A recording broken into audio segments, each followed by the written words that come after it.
अच्छा देखो, last class में हम सॉफ्टवेयर डेवलपमेंट के फेजेस की बात कर रहे हैं, है ना? कितने फेज, फेज का मतलब है कितने चरणों में काम होता है, कितने स्टेप्स में काम होता है, उसी को क्या बोलते हैं? फेज भी, है ना? तो हमने सॉफ्टवेयर डेवलपमेंट की बात की थी, और एक चीज ये भी बताई थी कि जो सॉफ्टवेयर बनते हैं एक साइकिल में बनते हैं। साइकिल का मतलब एक, जैसे हर जगह हर प्रोजेक्ट में एक क्या होता है, एक टाइम ड्यूरेशन होता है। एक टाइम ड्यूरेशन, लैपटॉप बंद कर दो, ठीक है? एक टाइम क्या होता है, एक टाइम ड्यूरेशन होता है। जैसे कहीं पे 3 हफ्ते का होगा, कहीं पे 4 हफ्ते की साइकिल होगी, कहीं 2 हफ्ते की। जैसी वो टीम है वो लोग आपस में डिसाइड करेंगे कि कितनी हमें साइकिल जो है, वो साइकिल की ड्यूरेशन या टाइम कितना रखता है। वो 2 हफ्ते, 3 हफ्ते, 4 हफ्ते हो सकता है ना? तो अगर मान लो 4 हफ्ते डिसाइड हो गया, तो कहीं ना कहीं ये है चलेगा फिर कि हर 4 हफ्ते के अंदर रिक्वायरमेंट आएगी, उसकी डिजाइन होगी, उसका डेवलपमेंट होगा, उसकी क्या होगी, टेस्टिंग होगी, और बाद में कस्टमर को डिलीवर कर दिया जाएगा, या फिर हैंड ओवर कर दिया जाएगा, या फिर कस्टमर को वो जो सॉफ्टवेयर वो रिलीज कर दिया जाएगा। 3 वर्ड्स यूज करते हैं हम लोग, रिलीज भी यूज करते हैं, हैंड ओवर भी यूज करते हैं, और प्लस ये भी कहते हैं कि डिलीवर कर देना। डिलीवर कर देना भी सही है, हैंड ओवर कर देना भी सही है, और या फिर रिलीज कर देना। तो आपको एक चीज ये समझ, तो देखो एक साइकिल है कि नहीं, जैसे 4 हफ्ते की साइकिल है, तो हर 4 हफ्ते में यही काम होगा। पहले रिक्वायरमेंट, फिर डिजाइन, फिर डेवलपमेंट, फिर टेस्टिंग। फिर अगले 4 हफ्ते में क्या होगा, पहले रिक्वायरमेंट, डिजाइन, डेवलपमेंट, टेस्टिंग, फिर अगले 4 हफ्ते में यही चीज बार बार दोहराई जाएगी। इसीलिए इसको कहा गया शॉर्ट फॉर्म में SDLC। मतलब क्या है, software development life cycle. Software development life cycle इसीलिए कहा गया। और सॉफ्टवेयर डेवलपमेंट लाइफ साइकिल में मेनली 4 फेजेस हैं। रिक्वायरमेंट, ठीक है ना, रिक्वायरमेंट है, फिर है डिजाइन, फिर है डेवलपमेंट, और फिर है टेस्टिंग, ठीक है? और आपको एक बात ये भी पता है, रिक्वायरमेंट फेज में क्या होता है? रिक्वायरमेंट फेज में बेसिकली क्लाइंट, हाँ देखो बेसिकली क्या है, क्लाइंट का इंटरेक्शन भी एक वर्ड हम बार बार यूज करते हैं ना। क्लाइंट से जो इंटरेक्शन करेगा या जो मिलेगा जुलेगा वो कौन होगा? BA, बिजनेस एनालिस्ट, जिसका काम है रिक्वायरमेंट लिखना। रिक्वायरमेंट लिखने का मतलब, और रिक्वायरमेंट जब वो लिखता है तो हमने आपको बताया था वो एक डॉक्यूमेंट बनाता है जिसका नाम होता है क्या? BRD। मतलब क्या है? Business requirement document. इस डॉक्यूमेंट में क्या होगा, ये देखोगे तो अक्सर 5, 7, 10 पेज की नोटपैड की या आपकी वर्ड की फाइल होगी। उन 5, 7 पेजेस में ये मेंशन होगा कि इस बार क्या क्या किस किस चीज की जरूरत है, किसकी किसकी रिक्वायरमेंट का एक जानते हो सिनोनिम होता है क्या? नीड। नीड का मतलब भी क्या होता है? जरूरत ना। तो नीड बोलो या बोलो, हम लोग इस्तेमाल करते हैं वर्ड कौन सा? रिक्वायरमेंट। तो इसीलिए, और ये काम कौन करता है? बिजनेस एनालिस्ट, BA, जिसको शॉर्ट फॉर्म में हम लोग बोलते हैं, ठीक है?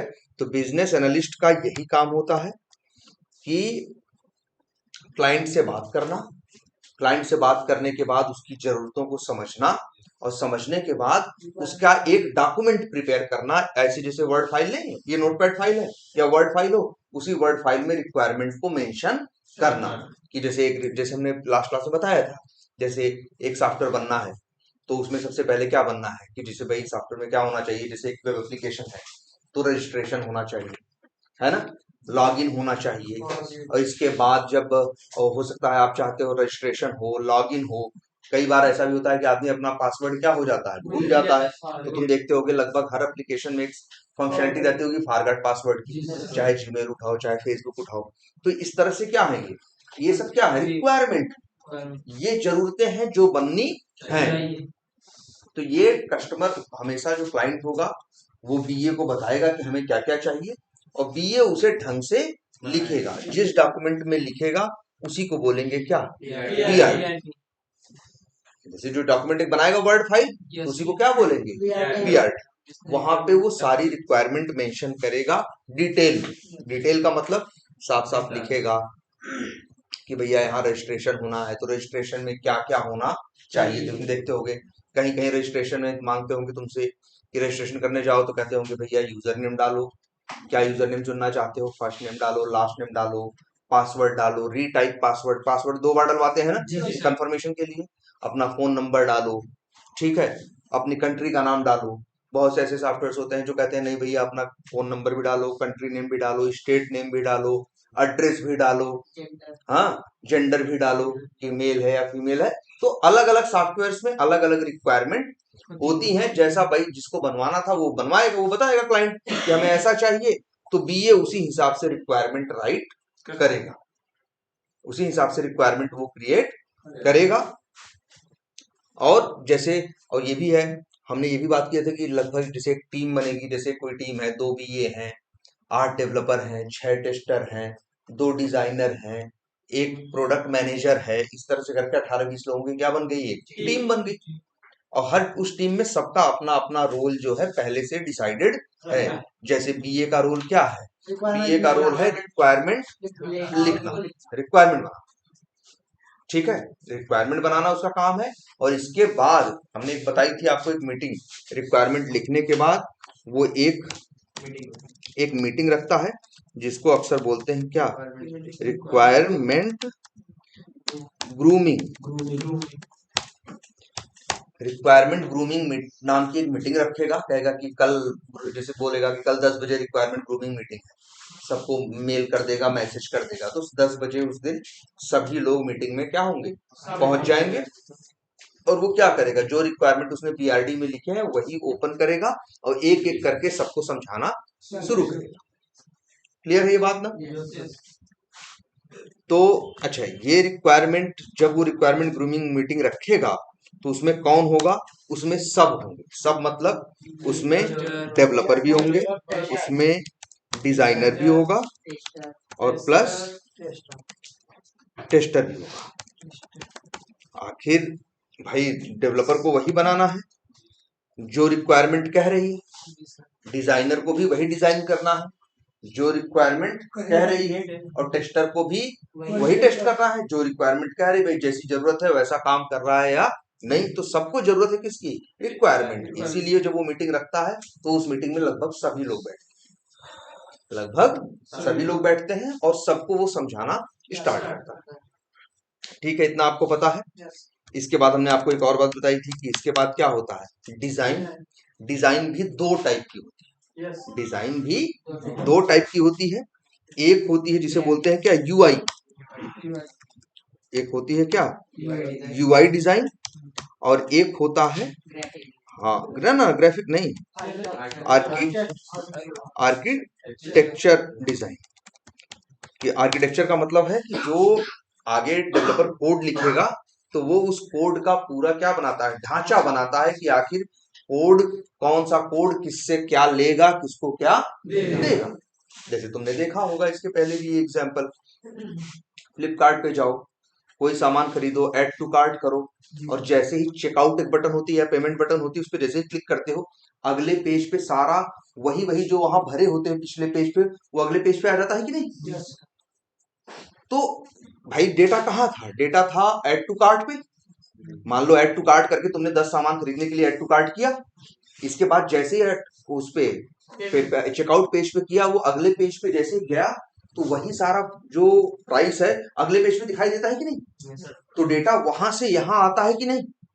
या कभी ये देखा होगा, एक प्रोडक्ट ले लो, कोई प्रोडक्ट खरीदना है, फ्लिपकार्ट पे जाओ, 100 रुपए का दिख रहा हो, उसको जैसे ऐड टू कार्ट करोगे तो ऐड टू कार्ट में वो प्रोडक्ट चला जाएगा, और ऐड टू कार्ट में जाके देखोगे तो वहां दिखाई देगा प्रोडक्ट भी और उसका दाम भी।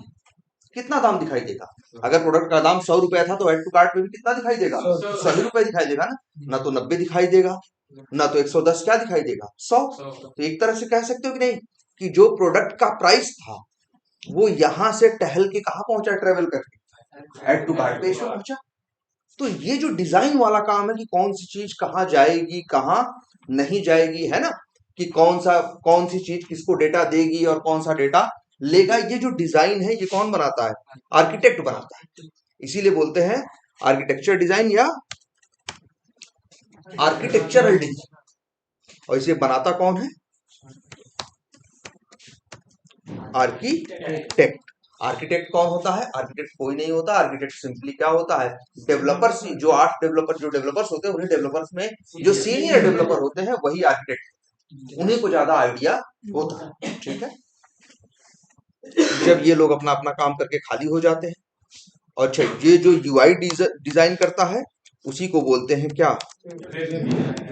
Web design. उसी को बोलते हैं क्या? Web design. तो वेब डिजाइनर डिजाइन बनाएगा, आर्किटेक्ट जो होगा क्या बनाएगा? आर्किटेक्चरल डिजाइन बनाएगा। और इसके बाद जो डेवलपर्स होंगे इंक्लूडेड आर्किटेक्ट, ये लोग क्या करेंगे? कोड करेंगे या क्या करेंगे? डेवलप करेंगे। ठीक है, जब वो डेवलप करके खाली हो जाएंगे, कोड लिख के खाली हो जाएंगे, डेवलप कर देंगे, इसके बाद फिर वो क्या करेगा? टेस्टर जो होगा वो क्या करेगा? टेस्ट करेगा। जनरली यही काम था ना। इसमें कितने लोग इन्वॉल्व थे? 8 लोग। डिजाइन में क्या था? मान लो 2 डिजाइनर इन्वॉल्व थे और एक क्या था? आर्किटेक्ट था। आर्किटेक्ट भी कौन है? आर्किटेक्ट भी इन्हीं 8 में से एक आदमी ऐसा है जो क्या है? आर्किटेक्ट। कोई अलग से नहीं है, जिसके पास ज्यादा एक्सपीरियंस होगा वही। ठीक है, और इसके बाद मान लो 6 टेस्टर हैं, तो 6 टेस्टर मिलके क्या करेंगे? टेस्ट करें। और टेस्ट करने के बाद सब कुछ सही होगा तो वो कहेंगे कि ठीक है आगे कस्टमर को दे दिया जाए। अगर उन्हें कुछ टेस्ट करने में गलती महसूस होगी, गलती का मतलब कुछ गलत हो। अच्छा, किसी चीज के सही गलत का डिसीजन हम कैसे लेते हैं? टेस्ट करके। देखो, हम जब भी किसी चीज का डिसीजन ही लेना होता है कि ये चीज सही है या ये चीज गलत, तो वहां हमेशा 2 चीजें आती हैं। क्या जानते हो? एक होता है एक्सपेक्टेड। एक क्या होता है? एक्सपेक्टेड, मेरी उम्मीद क्या है। और एक होता है एक्चुअल, की सच्चाई क्या है। अगर मेरी उम्मीद और सच्चाई दोनों मैच कर जाती है तो हम कहते हैं चीज सही है। जब जिस दिन मेरी उम्मीद और सच्चाई में अंतर आता है तभी हम कहते हैं कि चीज जो है क्या है? गलत। जैसे हम ये शर्ट खरीद के ले आए तो मेरी उम्मीद क्या है?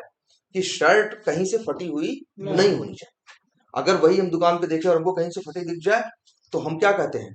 हमें लगता है कि एक्सपेक्टेड तो ये है कि शर्ट सही होनी चाहिए, एक्चुअल ये है कि शर्ट क्या है? फटी है। तब इसी को हम बोलते हैं क्या? यार ये शर्ट जो है डिफेक्टिव।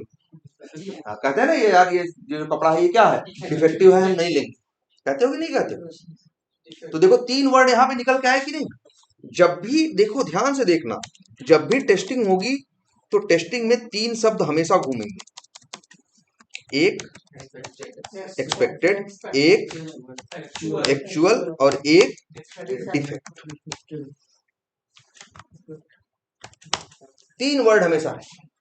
जब भी एक्सपेक्टेड और एक्चुअल मैच करेंगे तब कोई डिफेक्ट नहीं, तब तो चीज क्या है? सही है, पास है।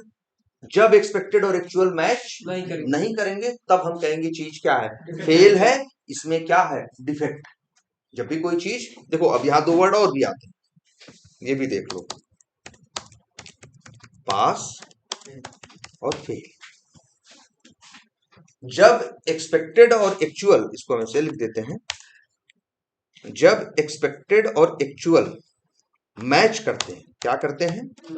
मैच करते हैं, तब क्या होता है? पास हो जाता है। और जब एक्सपेक्टेड और यही एक्चुअल मिसमैच करते हैं, मिसमैच का मतलब जब मैच नहीं करते, यही मैच के बजाय क्या लिखते हैं? मिस मैच करते हैं, तब यही चीज क्या हो जाती है? फेल हो जाती है। और जब भी कोई चीज फेल होती है तो वहां इसकी वजह क्या होती है? तो एक क्या पैदा होता है? डिफेक्ट पैदा। भाई चीज डिफेक्ट है तभी तो फेल हो रहा है। अगर चीज सही होगी तो काहे को फेल होगा? कोई भी सामान लेने जाओ यार, तुम हमेशा करते हो टेस्टिंग, बड़ी कॉमन चीज है। तुम कुर्सी लेने जाते हो, तुम टीवी लेने जाते हो, तुम लैपटॉप लेने जाते हो, हर चीज क्या करते हो? टेस्ट करते हो ना। और जब तुम्हारा जैसा एक्सपेक्टेड है वैसा ही क्या होता है? एक्चुअल होता है, तब तुम कहते हो चीज सही है या चीज क्या है? पास है। और जब तुम कहते हो कि भैया जब एक्सपेक्टेड और एक्चुअल मैच नहीं करता तब तुम कहते हो ये चीज क्या है जी, फेल है, या इसमें क्या है, डिफेक्ट है। जब कोई चीज फेल होगी तब वहां डिफेक्ट जरूर पैदा होगा, और जब कोई चीज पास होगी तो डिफेक्ट पैदा नहीं होगा। अच्छा टीवी की ही बात करें, अच्छा टीवी आए ले आए चल रही है तो मतलब पास है, लेकिन नहीं, हो सकता है टीवी चल रही हो आवाज ना आ रही हो, तो तुम कहोगे कि पिक्चर तो पास हो रही है लेकिन आवाज क्या हो रही है, फेल हो रही है, क्योंकि एक्सपेक्टेड था मेरा कि आवाज आनी चाहिए, एक्चुअल है कि आवाज नहीं आ रही। तो भाई एक कोई सामान लेके आओगे, एक सामान के अंदर क्या एक ही गुण होता है, एक ही फीचर होता है, नहीं, एक सामान के अंदर सैकड़ों फीचर होते हैं, और तुम्हारा काम होता है यही क्या करना, टेस्ट करना और बताना कि अगर इसके अंदर 100 फीचर हैं तो 100 के 100 फीचर सही से काम कर रहे हैं या नहीं। अगर 100 फीचर हैं, तुमने देख भाई, तुमको पता है भाई, टीवी वाले ने ये रिक्वायरमेंट में लिख रखा था कि भैया टीवी में ये होना चाहिए। अब तुमने टीवी अपनी खोल के देखी और उसने 100 बातें लिखी थी कि 100 बातें होनी चाहिए, तुमने 100 बातें देख उसमें चेक करके देखी, अगर 100 में से 95 बातें सही निकली, 5 चीजें क्या निकली, गलत निकली, तो तुम कहोगे 95 पास हो गए, 5 क्या हो गए, फेल हो गए। 95 पास हो गए तो कोई बात नहीं, लेकिन जो 5 फेल हो गए मतलब 5 डिफेक्ट इसके अंदर है। ऐसे तो होता है, कोई भी सामान उठा के देख लो यार, दुनिया का कुछ भी ले आते हो तो बस जनरली यही करते हो, और सेम ऐसा ही सॉफ्टवेयर में भी होता है, सेम ऐसा ही किसमें होता है, सॉफ्टवेयर में। जैसे मान लो बिजनेस एनालिस्ट ने 4 रिक्वायरमेंट दी, कितनी रिक्वायरमेंट दी, 4। अब 4 रिक्वायरमेंट दी तो तुम्हारा ये डिजाइनर क्या करेगा, चारों रिक्वायरमेंट को डिजाइन करेगा। आर्किटेक्ट क्या करेगा, चारों के लिए आर्किटेक्चर बनाएगा। डेवलपर क्या करेगा, चारों को डेवलप करेगा। टेस्टर क्या करेगा, चारों को टेस्ट करेगा। अब उसमें जितनी चीजें उसको सही लगेंगी उतने वो क्या बताएगा, पास है, जो गलत लगेगा वो कहेगा फेल है। फेल है तो डिफेक्ट है, अगर डिफेक्ट है तो चीज फेल होगी, या अगर फेल है तो डिफेक्ट होगा। लेकिन अगर कोई चीज पास है, सही से पास है का मतलब क्या है, पास होने का मतलब है एक्सपेक्टेड और एक्चुअल, जैसा एक्सपेक्टेड था वैसा ही क्या है, एक्चुअल, तब इसमें कोई डिफेक्ट नहीं है, सामान सही है, पास है। ऐसे ही सेम सॉफ्टवेयर के साथ भी होता है। और रिक्वायरमेंट के भी नाम लिख देते हैं, आपको आइडिया रहे। जैसे एक सॉफ्टवेयर हम बना रहे हैं तो हमको शुरू में क्या चाहिए, हमें चाहिए कि उसके अंदर क्या हो, रजिस्ट्रेशन हो, उसके अंदर क्या हो, लॉगिन हो, उसके अंदर क्या हो, और उसके अंदर मान लो क्या हो, फॉरगॉट पासवर्ड, और फिर इसके बाद हो सकता है ये भी हो कि एक क्या हो, होम पेज हो। कि भाई जब लॉगिन करते हो तो कहाँ पहुंचते हो, होम पेज पे ना, और होम पेज पे तुम्हारी इंफॉर्मेशन दिखती है, जैसे फेसबुक उठा लो, यूजर नेम डालो, पासवर्ड डालो, लॉगिन करो, तुमको अपना होम पेज दिखाई देता है, जहां तुम्हारे कितने दोस्त हैं, तुमने क्या मैसेज किया है, नहीं किया है, ये बेसिक चीजें दिखाई देती है कि नहीं। तो ये 4 चीजें बननी थी कि भैया रजिस्ट्रेशन होना चाहिए, लॉगिन होना चाहिए, फॉरगॉट पासवर्ड की फंक्शनलिटी होनी चाहिए, ठीक है, और क्या होना चाहिए, लॉगिन होने के बाद होम पेज आना चाहिए, होम पेज पे नाम सही से लिखा होना चाहिए, एज सही से लिखी होनी चाहिए, मान लो फ्रेंड्स के नाम सही से लिखे होने चाहिए, जितने फ्रेंड्स, ऐसा नहीं फ्रेंड्स हमने भेजे हैं 100 हैं मेरे पास 100, हम लॉगिन करें तो वहां 95 दिखाई दे, तो ये क्या है, डिफेक्ट है। हम लॉगिन करें वहां आपको 105 दिखाई दे, तो ये भी क्या है, डिफेक्ट है। भाई मेरे 100 दोस्त तो आने चाहिए थे, 100 नहीं आ रहे, 105 आ रहे हैं, 5 फालतू लोग ऐड होके आ रहे हैं, तो ये भी सही नहीं, ये भी क्या है, डिफेक्ट है। यही 4 रिक्वायरमेंट थी जो बीए ने लिख के दी थी। अभी तुमको लग रहा होगा सर यहाँ तो 4 अक्षर लिखे हैं, लास्ट क्लास में बताया था ना हमने, इनकी पूरी डिटेल लिखेगा वो कि रजिस्ट्रेशन में क्या क्या होगा। जैसे बताएगा भैया रजिस्ट्रेशन में यूजर नेम होगा, पासवर्ड होगा, फर्स्ट नेम होगा, लास्ट नेम होगा, मिडिल नेम होगा, है ना, जेंडर होगा, सिटी होगी, कंट्री होगा, स्टेट होगा, एड्रेस होगा, फोन नंबर होगा, है, हाँ, ईमेल आईडी होगी, ऐसे मतलब 10-15 चीज बताया है।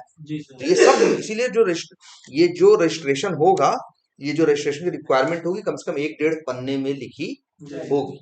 ऐसे ही लॉगिन का होगा कि भैया अगर सही यूजर नेम पासवर्ड कोई आदमी डालता है तो लॉगिन होना चाहिए, गलत यूजर नेम पासवर्ड डालता है तो लॉगिन नहीं होना चाहिए, और साथ में मैसेज आ जाना चाहिए कि भैया आपका यूजर नेम या पासवर्ड गलत है, आप इसको देखो।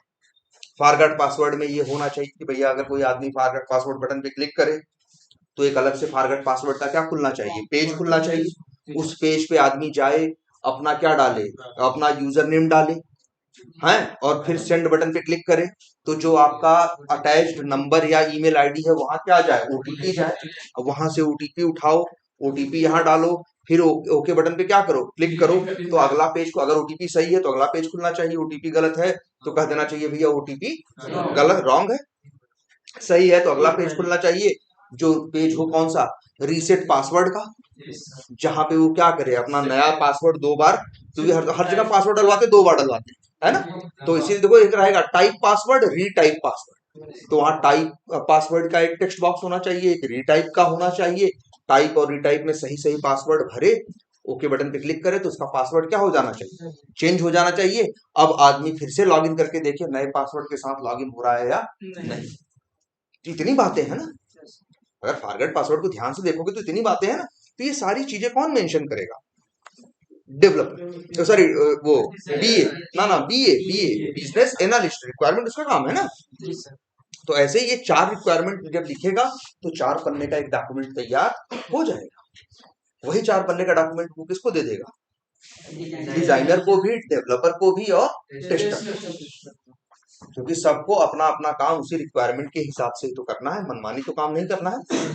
जो क्लाइंट की रिक्वायरमेंट है, जो जरूरत है वही तो करना है, और क्लाइंट जरूरत कौन तय करेगा, क्लाइंट तय करेगा कि हमें क्या चाहिए और क्या नहीं चाहिए। बस बीए का काम ये है, क्योंकि जो क्लाइंट है वो उतना टेक्निकल नहीं है, क्लाइंट तो अपनी कच्ची पक्की लैंग्वेज में बता देगा कि भैया हमें ऐसा चाहिए वैसा चाहिए वैसा चाहिए, लेकिन बीए का काम है उसी को टेक्निकल लैंग्वेज में, टेक्निकल लैंग्वेज का मतलब इंग्लिश में ही, लेकिन डिटेल में हर चीज को मेंशन करना। जैसे डिटेल में ये भी होगा, तुम देखे होगे कहीं फर्स्ट नेम डालते होगे तो बहुत जगह ऐसा होता होगा ना, 1 अक्षर का फर्स्ट नेम डालोगे मना कर देगा, कहेगा कि नहीं भैया कम से कम 3 अक्षर का फर्स्ट नेम होना चाहिए, और ज्यादा से ज्यादा कितना होना चाहिए, 20 अक्षर का। तो वो सब रिक्वायरमेंट में मेंशन रहेगा कि फर्स्ट नेम कितने अक्षर का होना चाहिए, लास्ट नेम कितने अक्षर का होना चाहिए, है ना। तो ये सारी चीजें होंगी। तो ये एक आपको ये स्ट्रक्चर समझ में आ रहा है, ये वर्ड समझ में आ रहे हैं, जितने वर्ड्स यहाँ पे आ रहे हैं, है ना। और टेस्टर का काम यही है, टेस्टर का काम यही है, उस चीज को, जो चीज बनी है उसको चला के देखना सही बनी है या गलत, वो बस यही करेगा। उसके पास एक्सपेक्टेड होता है कि होना क्या चाहिए, और वो देखता है कि है क्या। अगर जो होना चाहिए वही है, मतलब जो एक्सपेक्टेड है वही एक्चुअल है, तो कहेगा चीज पास है। और जब ये कहेगा कि एक्सपेक्टेड और एक्चुअल क्या है, एक्सपेक्टेड कुछ और था, एक्चुअल कुछ और है, तो कहेगा भैया डिफेक्ट है, मतलब चीज क्या है, फेल।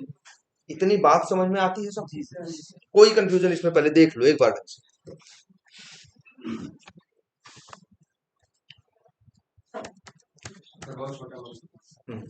अभी दिख रहा होगा ना, हाँ। अब बताओ, इतना पूरा देख के बताओ, इसमें जितने वर्ड्स लिखे हैं इनमें किसी वर्ड्स में या किसी चीज को समझने में कोई कंफ्यूजन है? सर बीए कौन बनता है? बीए अक्सर बताया है कि देखो बीए अक्सर टेस्टर बनते हैं, डेवलपर नहीं बन सकता। देखो बनने को कोई भी कुछ भी बन सकता है।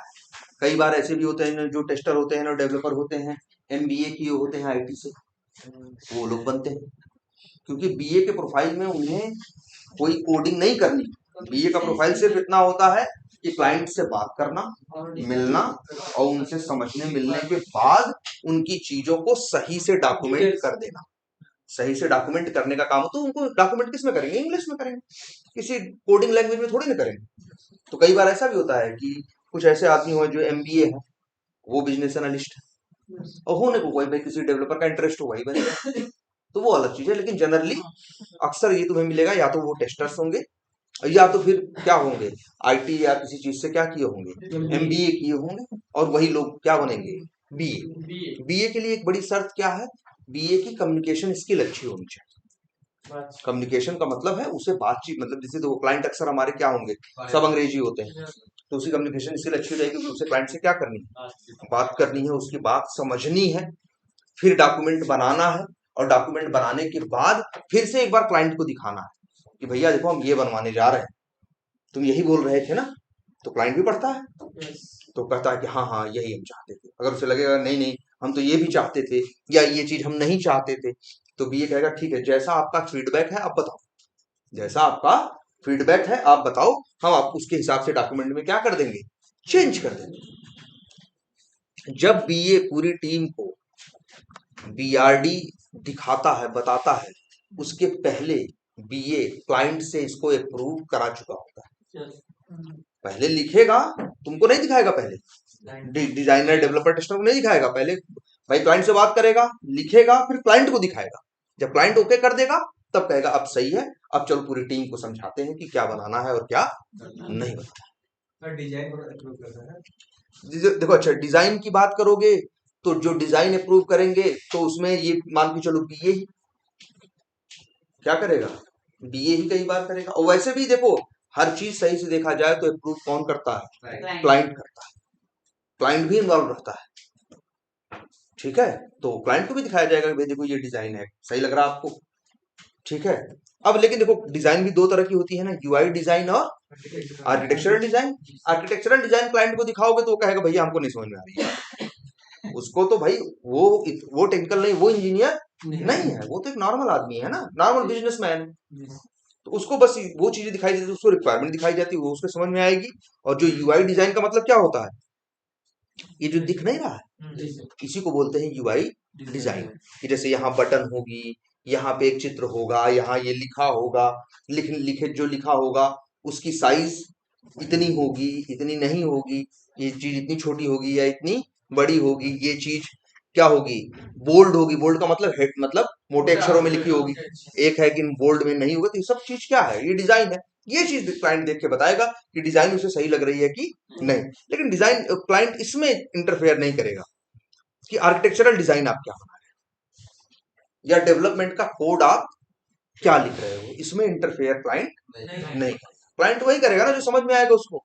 भाई बीआरडी समझ सकता है, अंग्रेजी में लिखी है, वो भी अंग्रेजी जानता है, पढ़ लेगा समझ लेगा, वही तो बताया क्या बनना है, कैसा दिखना चाहिए वो देख के अपने हिसाब से बता देगा। हो सकता है बता दे कि नहीं यार आपको यहाँ नहीं सही लग रहा, कलर थोड़ा बदल दो, ये जो ये ब्लू कलर का है इसे क्या कर दो, ग्रीन कर दो, या जो रेड है इसको क्या कर दो, येलो कर दो, तब ज्यादा अच्छा लगे। भाई वही पैसा दे रहा है तो उसी की मर्जी चलेगी ना कि कैसा होना चाहिए और कैसा नहीं। भाई हम उसी के लिए तो बना रहे हैं। तो ये वो यूआई डिजाइन में हस्तक्षेप करेगा या इंटरफेयर करेगा, और किसमें करेगा, बीआरडी।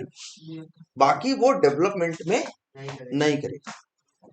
ठीक है, अब बताओ, अब क्लियर है। और ये देख रहे हो, ये जो चारों चीजें हैं रिक्वायरमेंट, डिजाइन, डेवलपमेंट और टेस्टिंग, इन्हें क्या बोलते हैं, फेज। यही है एचडीएलसी के मेन 4 फेजेस। 4 फेजेस में डेवलपमेंट होता है। इवन किसी भी चीज का उठा के देखो, कोई भी चीज बनती है तो ऐसे ही बनती है कि पहले उसकी रिक्वायरमेंट आती है, फिर उसका क्या बनता है, डिजाइन, फिर उसका होता है डेवलपमेंट या मतलब बनाया जाता है, बाद में होती है उसकी टेस्टिंग। जैसे हम लास्ट क्लास में कह रहे थे ना, सड़क भी तो वैसे ही बनती है, पहले रिक्वायरमेंट आती है कि सड़क कितनी चौड़ी होगी, कि किस चीज की बनेगी, क्या नहीं होगा, क्या होगा, ये पहले आता है। फिर उसका डिजाइन किया जाता है उस हिसाब से कि कहाँ कहाँ से जाएगी, कैसे कैसे होगा, किससे कहाँ मिलेगी, कहाँ चौराहा होगा, कहाँ नहीं होगा। फिर इसके बाद क्या होगा, उसका डेवलपमेंट होगा। डेवलपमेंट में क्या होगा, पहले हो सकता है पहले वो पुरानी सड़क को उखाड़ा जाए, फिर वो किया जाए, नई मिट्टी डाली जाए, फिर नई सड़क बिछाई जाए। फिर बाद में देखोगे कोई अफसर आएगा, वो ठेकेदार सड़क बनवा के खाली होगा, तो कोई अफसर आएगा क्या करेगा, टेस्टिंग करेगा कि देखेगा भैया रोड सही से बनी है कि नहीं, जितनी चौड़ी कही गई थी उतनी चौड़ी बनी है कि नहीं, जैसी जितनी चिकनी कही गई थी, जैसा कहा गया था वैसी बनी है या नहीं बनी गई।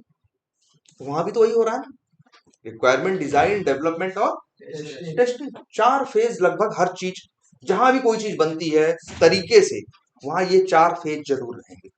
चाहे वो सॉफ्टवेयर बने, चाहे कोई सामान बने। अरे कुर्सी बनवाने में ही भाई, जाओ कुर्सी बनवाने, तो क्या होगा, पहले तुम अपनी बताओगे रिक्वायरमेंट कि हमें ऐसी ऐसी कुर्सी चाहिए, तो कहेगा भाई वो देखो टेक्निकल आदमी है, तुम नहीं हो, तुम तो बस बताओगे ऐसा हो ऐसा वैसा हो। तो वो फिर कहेगा रुको अच्छा हम तुमको बता रहे हैं कि ये चीज ऐसी रहेगी, ये ऐसी रहेगी, ये ऐसी रहेगी, ऐसी रहेगी। तुम कहोगे हाँ यार ये बात समझ में आ रही। फिर तुमको हो सकता है कागज पे एक डिजाइन बना के दिखा दे कि कुर्सी ऐसे ऐसे ऐसे ऐसे दिखेगी, तुम कहोगे हाँ सही है। फिर वो क्या करेगा, कुर्सी का क्या करेगा, डेवलपमेंट करेगा, मतलब कुर्सी बनाएगा। अब बनाने के बाद फिर तुम पहुंचोगे, फिर क्या करोगे, टेस्टिंग करोगे, बैठ के देखोगे भैया तुमको आराम मिल रहा है या नहीं मिल रहा। तो 4 फेज हर जगह रहेंगे, कोई भी चीज दुनिया की बन जाए अगर तरीके से बनेगी तो उसमें 4 फेज होने ही होने हैं, requirement, design, development and testing, तभी चीज कस्टमर को दी जाएगी। तो सेम यही हम लोग फॉलो करते हैं सॉफ्टवेयर के डेवलपमेंट में। कोई भी सॉफ्टवेयर हो, चाहे वो वेब बेस्ड एप्लीकेशन हो, चाहे वो डेस्कटॉप बेस्ड एप्लीकेशन हो या विंडो बेस्ड एप्लीकेशन हो, सबके लिए प्रोसेस क्या है, सेम। इतना अब क्लियर है। सर इसी को एडीएलसी भी बोलते हैं क्या? एचडीएलसी नहीं, एसडीएलसी सर, एडीएलसी एडीएलसी मतलब एप्लीकेशन डेवलपमेंट। हाँ देखो, सॉफ्टवेयर के साथ देखो 2 वर्ड चलते हैं, कई बार हमने बोला भी है ना, कई लोग वर्ड यूज करेंगे क्या, सॉफ्टवेयर, और कई बार उसी को लोग बोलेंगे क्या, एप्लीकेशन। लेकिन जो वर्ड चलता है वो एचडीएलसी, सॉफ्टवेयर डेवलपमेंट लाइफ साइकिल। हाँ, वैसे बोलो सॉफ्टवेयर को एप्लीकेशन भी लोग बोलते हैं, जैसे जीमेल को बोल सकते हो कि जीमेल एक सॉफ्टवेयर है, या ये भी बोल सकते हो जीमेल क्या है, एक एप्लीकेशन। ठीक है, जो भी सॉफ्टवेयर से एक कॉमन वर्ड है, सिनोनिम है। जी सर। ठीक है, तो बताओ इसमें अब कंफ्यूजन है, अंदाजा लग रहा है ना कैसा होता होगा। अभी कोड का आइडिया नहीं है, कोई बात नहीं, अभी आगे बताया जाएगा, लेकिन इसका तो आइडिया लग रहा है। टेस्टिंग का आइडिया लग रहा है ना। जी सर। जी सर। जी कि भैया टेस्टिंग में क्या करता होगा वो, बस वही रिक्वायरमेंट के हिसाब से टेस्ट करता है, देखता है जैसा बनना चाहिए था वैसा बना है या नहीं, बना है तो कहेगा सही है, नहीं बना है तो कहेगा भैया गलत है, डिफेक्ट है इसमें। सर फॉरगेट पासवर्ड में जब हम फॉरगेट करते हैं तो ओटीपी को कैसे वो मैच करता है एप्लीकेशन, उसके प्रोसेस को थोड़ा बताएं। एप्लीकेशन मैच कैसे करता है, ओटीपी देता कौन है, वही एप्लीकेशन तो देता है। जी सर। अरे जीमेल पे पासवर्ड रिसेट करोगे तो ओटीपी कौन देता है, जीमेल ही देता है ना। वहां से ओटीपी जो जारी कर रहा है वो कौन है, जीमेल है। जीमेल। तो भैया उसको पता है ना ओटीपी क्या हम दे रहे हैं। अब तुमको ओटीपी दिया, तुम्हारे पास आई, अब वही ओटीपी डालोगे तो वो उसी ने तो दिया है तो उसके पास तो है ना पड़ी, तो मैच करके देख लेगा मैच हो रही है या नहीं। अगर टाइप करने में तुमसे गलती हो जाए, तुम कुछ गलत टाइप कर दो, भाई उसने दिया तुमको 6 अक्षर में कुछ और तुमने जो टाइप किया उसमें था अक्षर क्या, कुछ और, तो जाके वो जब सर्वर पे मैच होगा, मैच नहीं होगा तो कहेगा क्या है, ओटीपी गलत है, अगले पेज पे नहीं भेजेगा, कहेगा भैया आपकी ओटीपी क्या है, इनकरेक्ट। कई दफा होता है सर मोबाइल मैसेज में आता है हाँ, और जीमेल में नहीं आता है, तो या बिल्कुल मैसेज में भी आ सकता है, तो वो कैसे मैच करता है। तो भी देखो मैसेज में भी आता है, तुम्हारे नंबर पे आता है ना। जी हाँ। नंबर तो नंबर पे कौन देता है, एयरटेल नहीं देता है ओटीपी को, ओटीपी तो जारी कौन करेगा, अगर जीमेल से ओटीपी मांगोगे तो जीमेल ही देगा ना, अगर फेसबुक से ओटीपी मांगोगे तो उसे जारी कौन कर रहा है, फेसबुक। अब तुम जो जारी किया है उसमें जो तुमको दिया वही डालोगे ओटीपी, तो उसके यहाँ मैच हो जाएगी, अगर कुछ गलत डालोगे तो उसके यहाँ मैच नहीं होगी, यही तो होता है। ये है कि जीमेल मैंडेटरी है उसके लिए, जीमेल आईडी, ईमेल आईडी नहीं, वो नंबर पे भी तो आती है ओटीपी, नंबर के थ्रू भी। हाँ भाई, नंबर हो आईडी हो, जनरली 2 चीजें ही ओटीपी के लिए अक्सर क्या होती हैं, 2 ही चीजों के सहारे होती है, या तो ईमेल आईडी के सहारे या तो मोबाइल नंबर के सहारे। ओटीपी वो प्रोवाइड मतलब फेसबुक की कंपनी करेगी। बिल्कुल बिल्कुल बिल्कुल, ओटीपी जनरेट वही करते हैं, ओटीपी जनरेट वही करते हैं। सर अगर ओटीपी आ रही है जाके तो उसका भी तो कोडिंग होता होगा ना। भाई ओटीपी है 6 नंबर की, जैसे ओटीपी है तो वो 6 नंबर वो जनरेट करता होगा, कोडिंग के कोड, हाँ कोड होता है कि 6 नंबर, 6 रैंडम नंबर क्या करेगा वो जनरेट करेगा और वही भेज देगा। तुम यहाँ से भेजोगे, जो तुम यहाँ से भरोगे, अगर वही जो वहां से भेजा था वही तुमने यहाँ भर के भेजा है तो मैच करेगा, नहीं करोगे तो नहीं मैच करेगा। कोड तो हर चीज के लिए होगा, कोड तो हर चीज, कोड तो इसके लिए भी होगा। हम कह रहे हैं ना ओटीपी को मैच करता है, मैच भी कैसे होगा, कोड से, कोड ही तो मैच करके देखेगा कि ओटीपी सही है या ओटीपी गलत। ठीक है, क्लियर है इतना, आइडिया है ना इसका। कोड से कैसे टेस्ट करते हैं, क्या चीज, यही जो एप्लीकेशन बनते हैं कोड से कैसे टेस्ट करते हैं तो वो तो आगे देखेंगे, वही तो ऑटोमेशन टेस्टिंग। जैसे ये जो टेस्टिंग, जैसे मान लो हम तुमसे कहें कि जीमेल, मान लो जीमेल ही बन रहा हो और जीमेल में रजिस्ट्रेशन बन गया, लॉगिन बन गया, फॉरगॉट पासवर्ड बन गया, होम पेज बन गया, 4 चीज मान लो गूगल पे जीमेल पे बन गई। बनने के बाद तुम, एक तो तरीका ये है कि खुद से चला चला के देखो। कैसे चला के देखोगे? अरे पहले ब्राउजर खोलोगे, फिर वहां gmail.com डालोगे, फिर अपना यूजर नेम डालोगे, पासवर्ड अपने हाथ से डालोगे, लॉगिन बटन पे क्या करोगे? क्लिक करोगे। सही यूजर नेम सही पासवर्ड डाले थे, अगर तुमको वो होम पेज पे लेके जाएगा तो कहोगे क्या है? सही है। और अगर नहीं लेके जाएगा तो कहोगे क्या है? डिफेक्ट है। अगर गलत यूजर नेम पासवर्ड डालोगे, अगर तुमको होम पेज पे लेके चला जाए तो डिफेक्ट है। गलत डाले हो तो तुमको अगर वो मना कर दे कि भैया तुम्हारा गलत है, तुम आगे नहीं जा सकते, तब ये चीज क्या है? सही है। भाई गलत पे उसको रोक देना चाहिए और सही पे आपको आगे बढ़ाना चाहिए। तो ये चीज आप हाथ से अगर करके देख रहे हो तो उसी को क्या कहते हैं? Manual testing. जैसे अगर तुम लोग फेसबुक चलाते हो ना, एक तरह से तुम फेसबुक को टेस्टिंग तो कर रहे हो, चला चला के देख रहे हो ना, तो इसी को क्या बोलते हैं? Manual testing.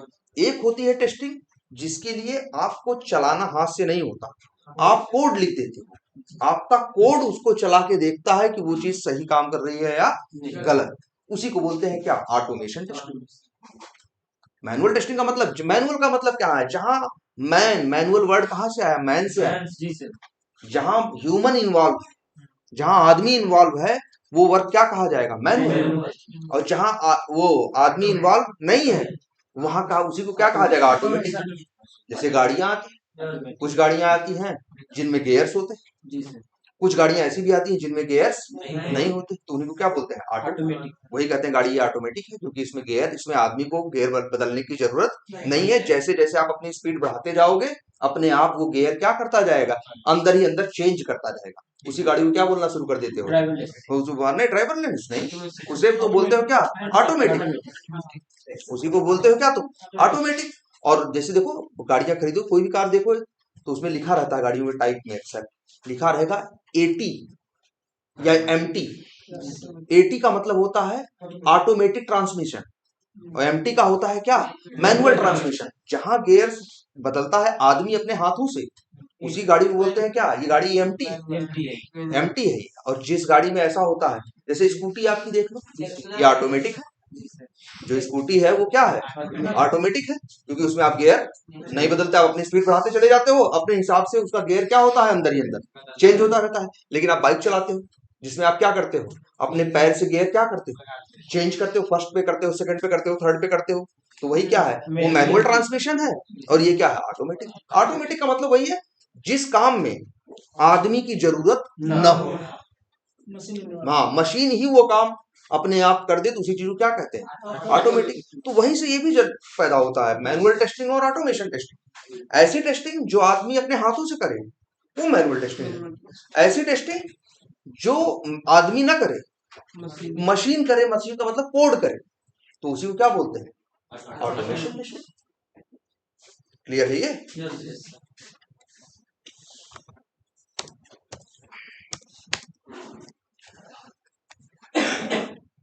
चलो इसको सेव कर देते हैं डेस्कटॉप पे। इतनी बात समझ में आती है कि नहीं?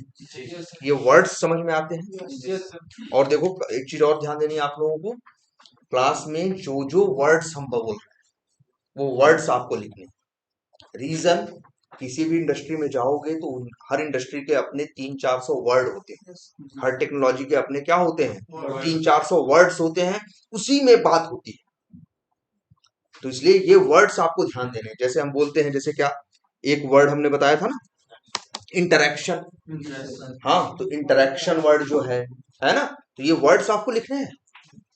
क्लास लेते लेते आपको मान के चलिए आपके पास इस तरह से एक कॉपी में आप अपने ये 300-400 वर्ड लिख लेना, क्योंकि ये वर्ड्स आप जहां जाओगे वहां कंपनी में भी आपस में बात करेंगे, तुमसे कहेंगे, वो ऐसे बात करेंगे, यार अब देख रहे हैं कि ये जब इससे इंटरेक्ट कर रहे हैं तो ये दिक्कत पैदा कर रहा है। या आप ऐसे कहेंगे, तुम्हारा क्लाइंट से इंटरेक्शन हुआ या नहीं, मतलब तुम्हारी क्लाइंट से बात हुई या नहीं, या क्लाइंट से इंटरेक्शन कर रहे हो कि नहीं। तो इस तरह की चीजें चलेंगी। तो इसलिए वर्ड्स आपको ध्यान देने हैं, क्योंकि हर टेक्नोलॉजी के, हर फील्ड के अपने कुछ फिक्स क्या होते हैं? वर्ड्स होते हैं जिनमें वो चलते हैं। अरे दुकान वालों के अपने वर्ड्स होते हैं, दुकान वालों के अपने वर्ड्स होते हैं, हर चीज के अपने। अभी तुम उनके देख लोगे जो गाड़ियां बना रहे हैं, उनके अपने वर्ड्स होते हैं, उनके अपने टूल्स होंगे और अपने क्या होंगे? कुछ स्पेशली वर्ड्स होंगे जिसको आपस में वो लोग बात करते होंगे, जो जब दो मिस्त्री तो उस हिसाब से उन वर्ड्स का क्या करते होंगे, बार बार इस्तेमाल करते होंगे। तो आपको अगर उसमें जाना है तो आपको वर्ड सीखने पड़ेंगे ना, ठीक है। तो इसमें अब ये इसका आइडिया है, कोई कंफ्यूजन नहीं। चलो अब जरा देखो, अब ये भी आप समझिए, आपका जो रोल होगा वो टेस्टिंग का होगा। आपका रोल बीए का नहीं होगा, आपका रोल डिजाइनर का भी नहीं होगा, आपका रोल डेवलपर का भी नहीं होगा, आपका रोल क्या है, टेस्टिंग का है। तो 4 फेज में पहली फेज कौन थी, रिक्वायरमेंट, दूसरी डिजाइन, तीसरी डेवलपमेंट और चौथी क्या, टेस्टिंग। तो लास्ट फेज होगा किसका, आपका। जो आपका रोल होगा वो एज ए टेस्टर होगा, एज ए क्या होगा, टेस्टर होगा, और आपका रोल होगा इस लास्ट फेज में। अच्छा, हमने ये भी डिस्कस की थी, मान लो टोटल एचडीएलसी हमारे यहाँ साइकिल कितने की है, मान लो 3 वीक्स की है। कितनी की है, 3 वीक्स की है। कितने की है, 3 वीक्स। 3 वीक्स में कितने दिन हो गए, देखो टोटल दिन 21 है, लेकिन वर्किंग डेज जो है वो 15 ही, क्योंकि एक हफ्ते में हमारी इंडस्ट्री में 5 ही दिन काम होता है, तो 3 हफ्ते में कितने दिन काम होगा, 15। तो बटा होता है कि 15 दिन में जैसे कि 2 दिन क्या होगा, 2 दिन जाएगा किस पे, 2 दिन रहे रिक्वायरमेंट फेज में लगेगा, 2 डेज, मान के चलो 3 डेज किसमें लगा, डिजाइन में, या 2 डेज ही किसमें लगा, डिजाइन में, 2 2 4, मान लो 6 दिन या 7 डेज लगे किसमें, डेवलपमेंट में। और कितने बचे, 2 2 4 7 11 बचे 4 दिन, 4 डेज लगे किसमें, टेस्टिंग। तो तुम्हारा काम असली इन्हीं 4 दिनों में होगा। 11 दिन हाँ 11, हाँ जैसे आप बता रहे थे कि मतलब लास्ट के 4 दिन में टेस्टिंग होती है, तो बाकी 4 दिन टेस्टर क्या करता है। हाँ चलो इसमें वही डिस्कस करते हैं। इतनी बात समझ में आई, यस ये काम तो समझ में आ रहा है ना, क्या लास्ट के 4 दिन में क्या करेगा टेस्टर, चीज को चला चला के देखेगा चीज सही से चल रही है या नहीं, यही तो करेगा, ठीक है। डेवलपर क्या करेगा अपने इन 7 दिनों में, ये 8 डेवलपर जो हैं 7 दिन क्या करेंगे, कोडिंग करेंगे। ये डिजाइनर क्या करेंगे, 2 दिन में डिजाइन बनाएंगे, और ये बीए क्या करेगा 2 दिन में, रिक्वायरमेंट बना के सबको समझाएगा। रिक्वायरमेंट तो पहले ही बना के रखा होगा, सबको समझाएगा, फिर इसके बाद लोग समझेंगे, फिर अगर लोगों की कंफ्यूजन होगी, क्वेश्चन होंगे तो वो पूछेंगे, और नहीं तो फिर एक दिन अपना, भाई जैसे आज हमने, जैसे अभी हम ही हैं, तुम्हें समझाएं कुछ कि भाई ऐसे ऐसे है, तो हो सकता है अभी तुम्हारे दिमाग में कुछ सवाल है तो हम अभी क्लियर करेंगे। कुछ ऐसे हो सकता है फिर जब तुम घर जाके देखोगे फिर तुम्हारे दिमाग में कुछ सवाल आएंगे, तब तुम कल आके पूछोगे। तो इसलिए उसको 2 दिन मिला है, 2 दिन इसीलिए है कि भाई वो 2 दिन के अंदर क्या करेगा, रिक्वायरमेंट सबको समझा देगा। हर आदमी अपनी रिक्वायरमेंट को क्या करेगा। अब एक वर्ड और देखो नया, हम लोग वर्ड यूज करते हैं बहुत ज्यादा, ये लोग क्या करते हैं, अच्छा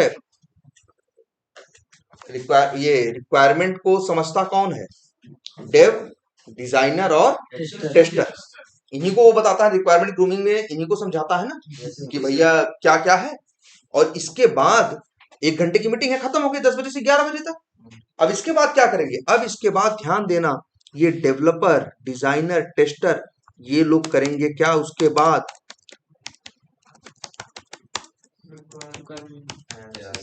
रिक्वायरमेंट एनालिसिस। एनालिसिस करने का मतलब किसी चीज को ढंग से डिटेल में समझने की कोशिश करने को ही इंग्लिश में क्या बोलते हैं, एनालिसिस करना, या एनालिसिस करना या एनालाइज करना, एनालाइज करना या क्या करना, एनालिसिस करना।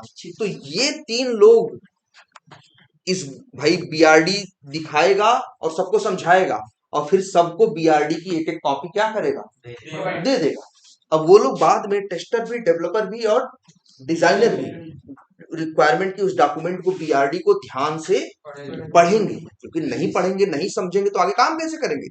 तो इसलिए उनके उस काम को क्या बोलते हैं, रिक्वायरमेंट एनालिसिस। मान लीजिए सर कुछ चीजें ऐसा जो करना है पॉसिबल मतलब नहीं हो सकता है। तो बताएगा भाई, जिसको भी लगेगा कि ये चीज संभव नहीं है या ये चीज रिक्वायरमेंट में लिखी है ये पॉसिबल नहीं है, तो वो बोलेगा भाई ये लिख दिए हो लेकिन ये तो हमें नहीं लग रहा है ऐसे ऐसे ऐसे होगा। तो वो अपना तर्क देगा कि कैसे होगा, तुम अपना दोगे, तो आपस में डिस्कशन होगा, तो एक एक नतीजे पे पहुंचेंगे कि इस चीज को रखना है या इस चीज को हटाना है। तो लेकिन रिक्वायरमेंट एनालिसिस बहुत जरूरी काम है। कौन करता है? डेवलपर, डिजाइनर, टेस्टर, सभी मिलके। क्या मतलब? अलग अलग सब भाई मिलके तो एक मीटिंग हो गई, वहां उसने समझा दिया, सब लोग समझ गए, जो क्वेश्चन पूछना था पूछ लिए, लेकिन इसके बाद भी तो वो लोग ध्यान से फिर क्या किए? पढ़ना शुरू किए। एक बार, दो बार, तीन बार उसको देख के क्या किए? 3 बार पढ़े उसको ढंग से, गहराई में। जब उसको देखे तो उनको हो सकता है कोई चीज कम समझ में आए, हो सकता है उनको कोई चीज गलत लगे, तो फिर जैसा भी होगा वो बीए से बात करेगा, कहेगा भैया कि ऐसा ऐसा हमें लग रहा।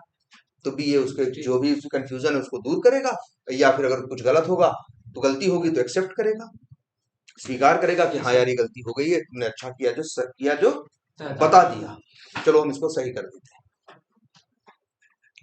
तो 2 दिन क्या चलेगी? Requirement analysis. रिक्वायरमेंट फेज 2 दिन का है।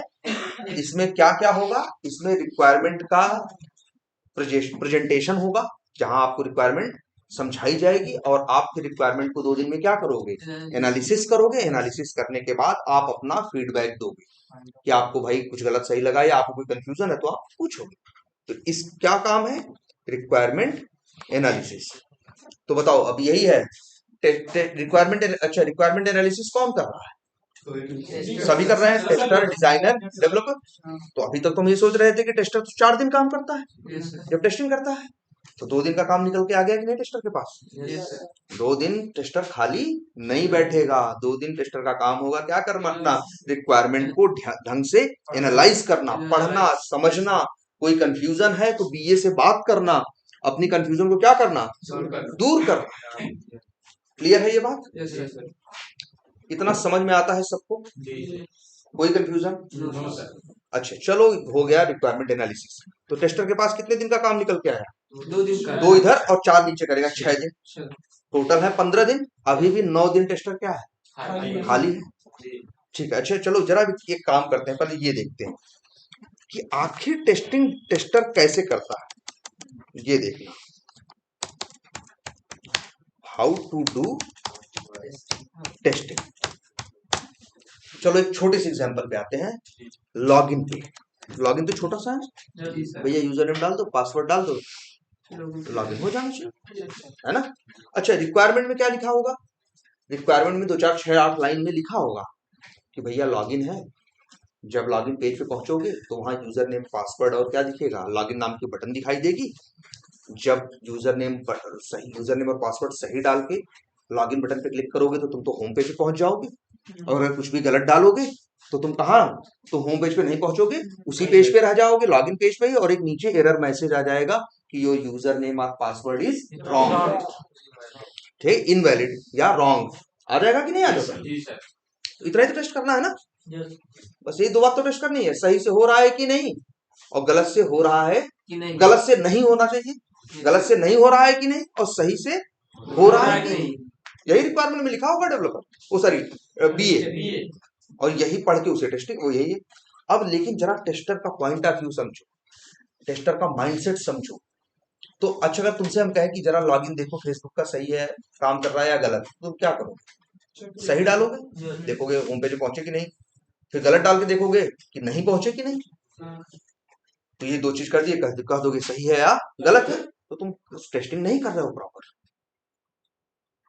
तुमने ये सोचा कि अगर हमने यूजर नेम और पासवर्ड नहीं डाला तब क्या होगा? भाई डेवलपर बना रहा था, डेवलपर ने, हो सकता है बनाने वाले ने इस एंगल से सोचा ही नहीं। तो एक कस्टमर पहुंचा, न उसने यूजर नेम डाला और ना पासवर्ड डाला, सीधे लॉगिन बटन पे क्लिक किया, और डेवलपर ने ये बात भी नहीं सोची थी, और सीधे उठा के दूसरे किसी के होम पेज पे फेंक दे। तो ये तो भाई सिक्योरिटी का ब्रीच हो गया ना, प्राइवेसी का वो हो गया भाई, हम तुम्हारी इंफॉर्मेशन देख रहे हैं, गड़बड़ है कि नहीं है? तो भैया ये एंगल से भी तो सोचना पड़ेगा कि अगर कुछ नहीं डालें तो क्या क्या होगा। तो उसमें आ जाना चाहिए कि भैया user name password can not be blank, user name और पासवर्ड ब्लैंक नहीं हो सकते। तो सोचो, अब टेस्टिंग करने के लिए पहले तो हम क्या सोच रहे थे कि राइट यूजर नेम और क्या डालो, राइट पासवर्ड, और फिर इसके बाद लॉगिन बटन पे क्लिक करो ना, यही चाह रहे थे ना।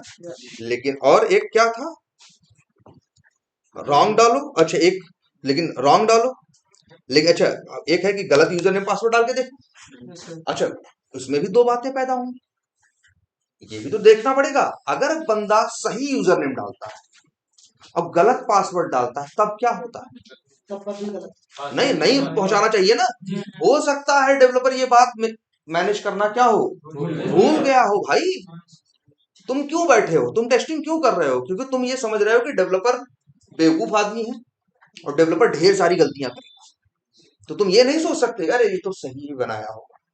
अगर ये तुम्हारा काम ही नहीं है, तुम्हारा काम गलती ढूंढना है ना, तो तुम उसको हर एंगल से सोच के देखोगे। तो तुम राइट यूजर नेम डालोगे और रॉन्ग क्या डालोगे, पासवर्ड। फिर लॉगिन पे क्लिक करके देखोगे, फिर डालोगे रॉन्ग यूजर नेम और ठीक है राइट पासवर्ड, फिर डालोगे, दोनों डाल के देखो रॉन्ग। ऐसा तो नहीं कि दोनों रॉन्ग डाल देते हैं तो वो ले लेता है। ठीक है, चार चीजें हो गई कि नहीं। ये भी डालोगे क्या सर, बिल्कुल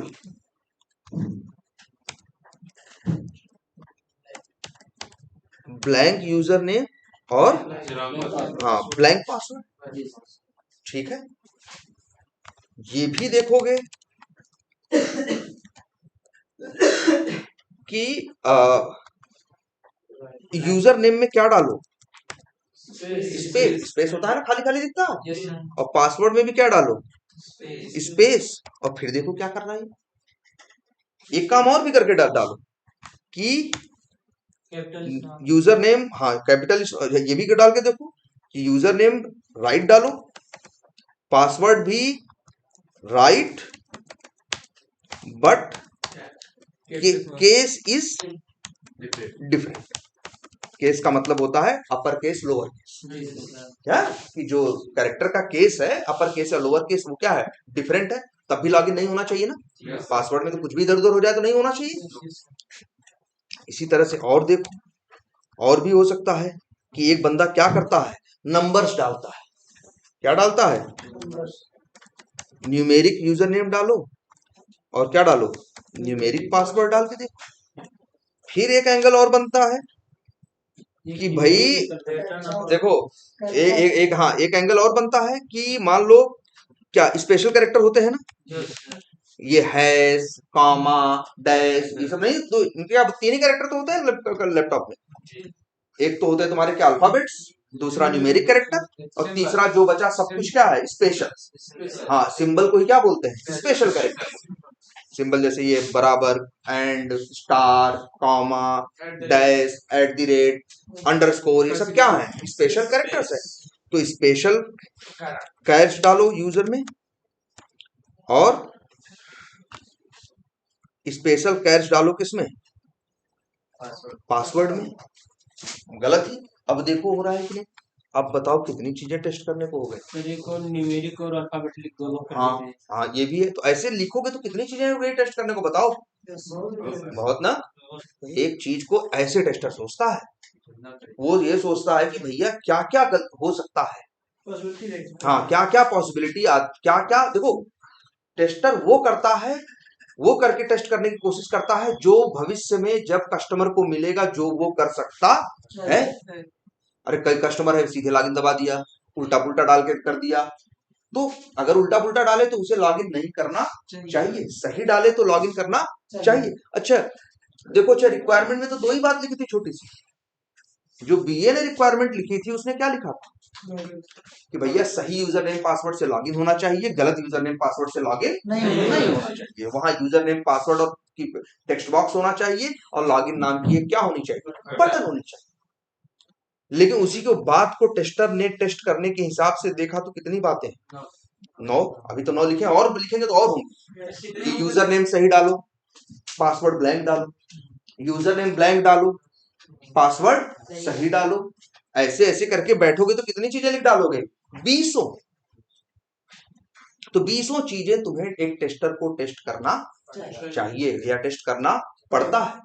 20 से भी अधिक हो सकते हैं। बिल्कुल हो सकते हैं। अब जैसे तुम रजिस्ट्रेशन करते हो, अब उस पे आ जाओ। रजिस्ट्रेशन तो भैया एक तो है कि सब इंफॉर्मेशन सही सही डाल के देख लो रजिस्ट्रेशन हो रहा है कि नहीं। फिर ये डाल के देखो, बताया गया है ना फर्स्ट नेम कम से कम 3 अक्षर का होना चाहिए, ज्यादा से ज्यादा कितना होना चाहिए? 20 अक्षर का। तो एक बार फर्स्ट नेम 15 अक्षर का डाल के देखा ले रहा है कि नहीं, 3 अक्षर का डाल के देखा ले रहा है कि नहीं, हाँ 20 अक्षर का ले रहा है कि नहीं। लेकिन ये भी देखोगे ना 2 अक्षर का ले रहा है कि नहीं, 40 अक्षर का ले रहा है कि नहीं। तो एक फर्स्ट नेम पे ही 5-7 बातें नहीं आ गई। ऐसे ही फर्स्ट नेम, ऐसे ही लास्ट नेम, ऐसे ही तुम्हारा क्या password, retype password, user name, state मतलब ऐसी कितनी चीजें होंगी टेस्ट करने को, बहुत ना। आधार कार्ड में 12 नंबर से ज्यादा लेना है क्या? हाँ बिल्कुल, आधार कार्ड में 12 नंबर से ज्यादा ले रहा है भाई, नहीं लेना चाहिए। जैसे मोबाइल नंबर 10 अक्षर का लेना चाहिए, न 11 का लेना चाहिए, न 9 का लेना चाहिए। तो ये सब चीजें टेस्ट करके देखोगे ना, क्योंकि डेवलपर ये गलतियां कर सकता है। सर लॉगिन में इतना कंडीशन है, उसके बाद अभी सॉफ्टवेयर में इतनी सारे फंक्शन रहता है, सबको इतना टेस्ट करने में काफी समय तक तो चला जाएगा टेस्टर को। बिल्कुल बिल्कुल समझ आएगा, बिल्कुल समझ आएगा। इसीलिए तो 4 दिन मिला है, इसी बात के लिए तो 4 दिन मिला है कि ये सारे एंगल से तुम सोच के देखो, पहली चीज। और दूसरी चीज, तुमको पूरा सॉफ्टवेयर थोड़ी टेस्ट करना है, जो 4 चीज अब बन के आ रही वही 4 चीज के ऊपर तुम्हें फोकस करना। तो उन 4 चीजों में तुम भाई इस इतने एंगल से सोच के देखोगे कि ये सारी चीजें सही चल रही हैं कि नहीं चल रही। क्लियर है ये बात? कोई कंफ्यूजन इसमें? सर जो कैप्चा आप फिलअप करने के लिए हाँ कैप्चा है, कैप्चा भी आता है बहुत जगह लॉगिन करो तो कैप्चा भाई देखो, कैप्चा सही डालो तो लॉगिन होना चाहिए, कैप्चा गलत डालो तो लॉगिन नहीं होना, वो भी इसी में जोड़ोगे। कैप्चा क्यों देता है सर? इसीलिए कि उसको कोई मशीन न कर पाए। चलो कैप्चा के बारे में आगे बताते हैं। तो इतनी बातें क्लियर है कि नहीं, पहले ये बताओ। ठीक है, इतनी चीजें क्लियर है कि नहीं? अच्छा, तो जब रिक्वायरमेंट तुमने देखी, ध्यान से समझना आप, टेस्टर को जब रिक्वायरमेंट दे दिया किसने? बीए ने। तो रिक्वायरमेंट टेस्टर को भी मिल गई, डेवलपर को भी मिल गई और डिजाइनर को मिल गई। और डेवलपर डिजाइनर के बारे में सोचना तुम्हारा काम नहीं है, तुम तो अपने बारे में सोचो ना। तो तुम्हारा काम था कि उस रिक्वायरमेंट को ढंग से एनालाइज करना, और तुमको फिर दिमाग लगाए तो तुमको समझ में आया ये चीज हम टेस्ट करेंगे। अब ध्यान से समझो, 2 ही दिन बीते थे। अब उधर डिजाइनर क्या करने लगा? डिजाइन करने लगा। फिर डेवलपर क्या करने लगा? डेवलप। और तुम बढ़िया मजा कर रहे थे, घूम रहे हो, चाय की दुकान पे बैठे हो, हैं कंपनी के बाहर घूम रहे हो, तुम्हें ज्यादा टेंशन नहीं है कि आएगा टेस्ट करने तो टेस्ट कर देंगे। अब लेकिन यहाँ देखो, बात नंबर 1 क्या हो सकता है कि जब तुमने रिक्वायरमेंट पढ़ी थी तब तो तुम्हारे दिमाग में आया था हम 25 चीजें टेस्ट करेंगे, लेकिन जब चीज बन के आई, रिक्वायरमेंट तो तुमको 10 दिन पहले मिली थी, 10 दिन बाद जब तुम टेस्ट करने बैठे तो तुमको 25 चीज याद ही नहीं आ रही, तुम्हारे दिमाग में 10 ही 12 चीज है। ध्यान से समझना, तुम्हारे पास क्या है? 10 ही 12 चीज दिमाग में। उसमें ऐसा होता है ना, जैसे अभी हम तुमको 100 बातें बताएं, अभी तो 100 बातें, अभी आधे घंटे बाद बात करेंगे, तुमको 100 बातें दिमाग में रहेंगी। लेकिन 4 दिन बाद अगर हम बात करेंगे तो एकदम भूल जाओगे। 100 में से 40 चीजें याद रहेंगी, भले इस समय तुमको सोचो कि इतनी बातें हमें याद है, लेकिन 20 दिन बाद, 10 दिन बाद तो बहुत सी चीजें क्या हो जाओगे, तुम भूल जाओगे। तो इसका क्या सोल्यूशन है? लिख लो भैया, जब समझे तभी क्या करो, लिख लो। लिख के रखे रहोगे तो जब आएगी चीज तो लिखा हुआ देख के काम कर लोगे कि नहीं कर लोगे? देखो, पहला रिस्क ये है। दूसरा रिस्क ये भी हो सकता है कि तुमने रिक्वायरमेंट समझी, तुमको पता था कि तुमको, मान लो तुम्हारा दिमाग एकदम सुपर कंप्यूटर, तुम नहीं भूलते कुछ, तुमने सोचा 25 चीज है, तुम्हारे दिमाग में 25 चीज रहेगी। लेकिन तुम जब 6 दिन और बीता, जब टेस्टिंग का नंबर आया लास्ट 4 डेज, तुम्हारी तबीयत खराब हो गई। अब क्या होगा? या तुम कंपनी छोड़ के चले गए, या तुम ऑफिस नहीं आ रहे हो किसी वजह से। अब क्या होगा? अब ऐसे तो बिना टेस्ट किए तो कस्टमर को नहीं दे सकते ना। बिना टेस्ट किए हम कस्टमर को सामान नहीं दे सकते। तब डेवलपर वही भाई, डेवलपर क्यों टेस्ट करेगा? डेवलपर कह रहा है हम वैसे परेशान हैं। तो अब हम क्या कहते हैं कि भाई हम मतलब हम वो क्यों करेगा? और फिर तुम कहोगे दूसरे टेस्टर से करवा लें, लेकिन दूसरा टेस्टर तो रिक्वायरमेंट एनालाइज किया ही नहीं था। हाँ, वो तो अपनी रिक्वायरमेंट एनालाइज कर रहा था, ये अपनी कर रहे थे, लेकिन तुम तो चले गए छुट्टी पे। अब वो तुम्हारा काम अगर करेगा तो उतने अच्छे से कर पाएगा? नहीं कर पाएगा। जितने गलतियां उसे ढूंढनी थी वो ढूंढ नहीं पाएगा, क्योंकि उतने एंगल से सोचा तो हमने था, लेकिन टेस्टिंग कौन कर रहा है? तुम कर रहे हो। इसी वजह से टेस्टर मजा नहीं करता है। टेस्टर 2 दिन रिक्वायरमेंट एनालाइज करने के बाद जब डिजाइनर डिजाइन कर रहा होता है, डेवलपर डेवलप कर रहा होता है, उसी समय टेस्टर लिख रहा होता है कि ये चीज हम टेस्ट करेंगे, इस एंगल से हम इसको क्या करेंगे? टेस्ट करेंगे, और इसमें गलतियां ढूंढने की हम कोशिश करेंगे। तो इस चीज को वो लिखता है, जैसे यहाँ लिखा हुआ ऐसा ही लिखता है। और इसी लिखे गए को बोलते हैं क्या? इसी लिखे हुए को बोलते हैं टेस्टर लोग क्या? Test case. तो इसीलिए भाई टेस्टर खाली नहीं बैठता। 2 दिन के बाद जब डिजाइनर और डेवलपर अपना अपना काम करेंगे, उसके बाद उस समय डिजाइन टेस्टर भी खाली नहीं बैठेगा। टेस्टर भी क्या लिखेगा? टेस्ट केस लिखेगा, या टेस्ट केस राइट करेगा। जिससे क्या फायदा होगा? पहला वो कि वो खुद नहीं भूलेगा, और दूसरा वो नहीं भी रहेगा तो कोई दूसरा टेस्ट केस में तो सब लिखा है क्या क्या करना। आदमी पढ़ेगा, पढ़ के चला के क्या करेगा? देख लेगा। आई बात समझ में? तो टेस्टर के काम समझ में आए? टेस्टर का एक काम क्या है? एक काम है रिक्वायरमेंट एनालिसिस का, एक काम है क्या करना? टेस्ट केस डिजाइन करना। इसे बोलते हैं टेस्ट केस राइट करना, यार ये भी लिखो, टेस्ट केस राइट करना, या बोलते हैं हम लोग कई बार क्या? टेस्ट केस डिजाइन करना। अच्छा, टेस्ट केस डिजाइन करने से पहले भी कुछ करेगा, जानते हो क्या? तो एक चीज देखो, हम यहाँ पे इस तरह से लिख रहे हैं, समझ में आया तुमको? रिक्वायरमेंट एनालिसिस कौन कर रहा है? सभी कर रहे हैं, हम तो टेस्टर के पॉइंट ऑफ व्यू से कर रहे हैं कि भैया टेस्टर कर रहा है। अब जब ये डिजाइन हो रहा है, ये 2 डेज जो डिजाइन है, कौन कर रहा है? डिजाइनर। उस समय जो टेस्टर है, ध्यान से समझना, टेस्टर बनाता है क्या? Test plan. वो प्लान करता है कि टेस्ट कैसे करना है। मतलब प्लान में क्या होता है? प्लान में बहुत कुछ होता है। प्लान में ये होता है कि क्या टेस्ट करना है और क्या टेस्ट नहीं करना है। प्लान में ये भी है कि टेस्ट कैसे कैसे करना है। प्लान में ये भी है कि कौन कौन सी चीज टेस्ट करेगा और कौन, क्योंकि 6 टेस्टर है ना, तो काम बटे होंगे ना।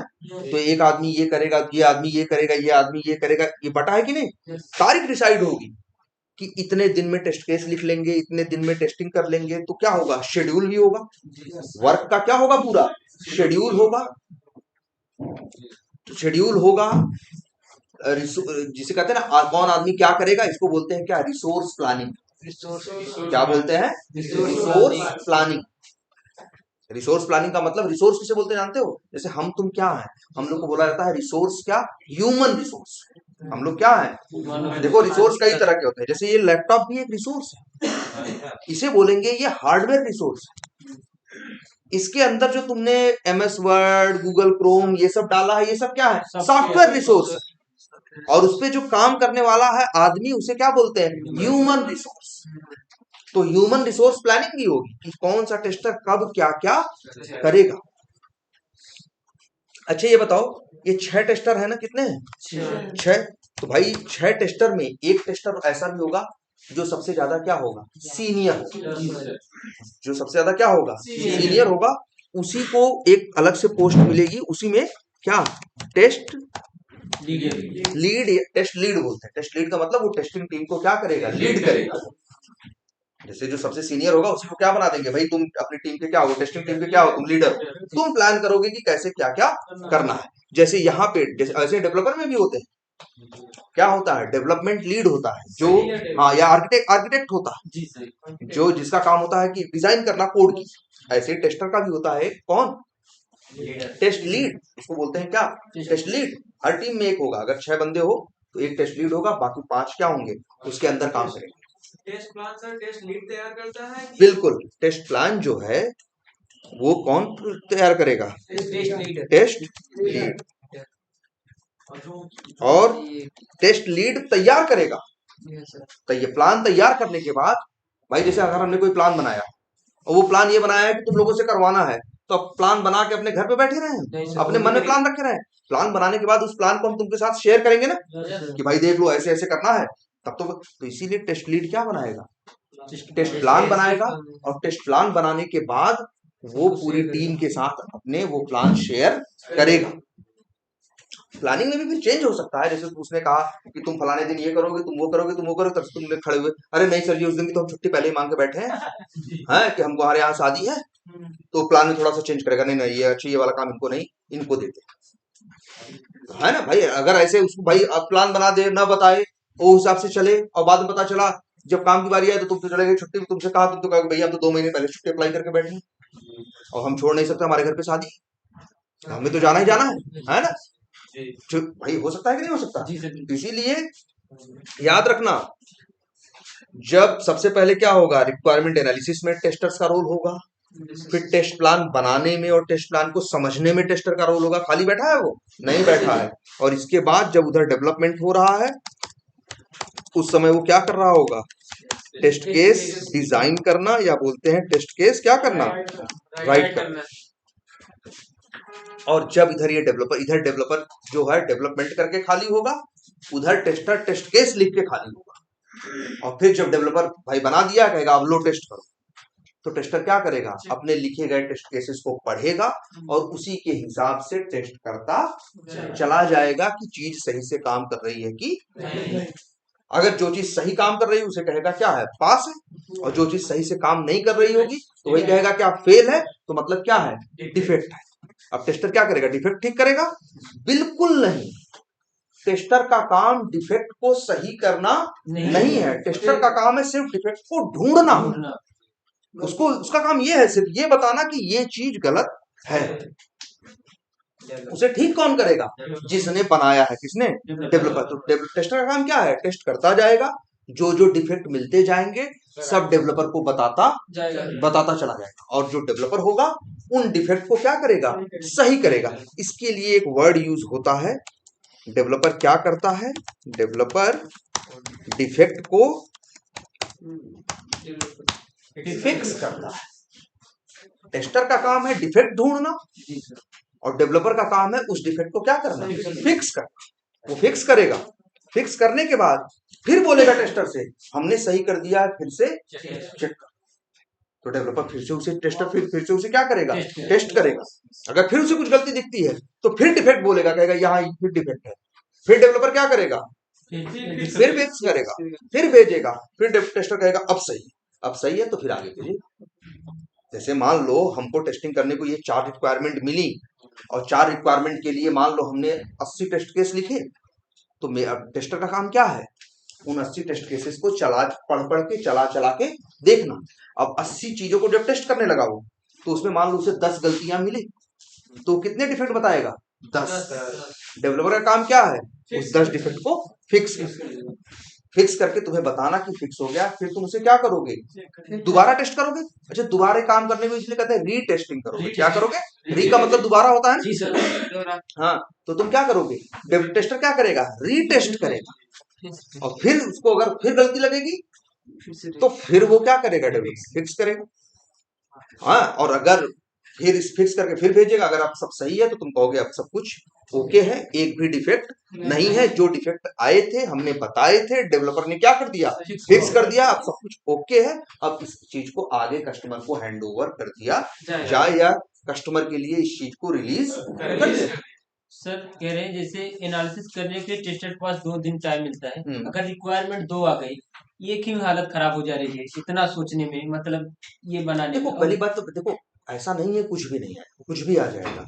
वो जो टीम बनी है सब उसी टीम में है ना, तो जो प्रोडक्ट ओनर है या जो भी है मैनेजर है, उसको पता है मेरी टीम की औकात क्या है, मेरी टीम कितना कर सकती है।